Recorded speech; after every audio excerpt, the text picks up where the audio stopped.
They are fascinated, they are hooked, they absolutely love it. It is somewhat surprising to see how enthusiastic kids are about lettuce. I was shocked to see how much they love lettuce. So Ruskin is an environmental sustainability school. So one of the things we're really trying to impress upon kids is what kind of practices can we learn, what kind of practices can we adopt as a community, as families, to be sustainable. So hopefully what we're doing here is teaching kids how to feed themselves, teaching families how to be self-sufficient and grow their own food.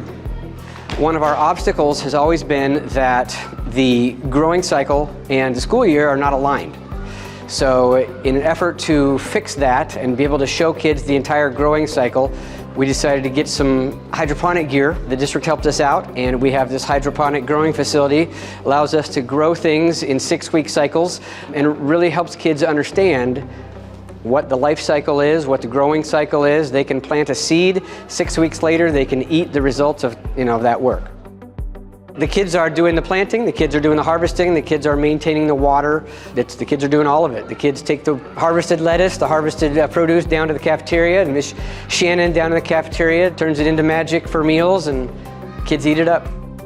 This machine can grow 180 heads of lettuce in 6 weeks. The idea is to feed the school, so we do need to have a volume operation, and lettuce is the best vegetable to grow in that for that case.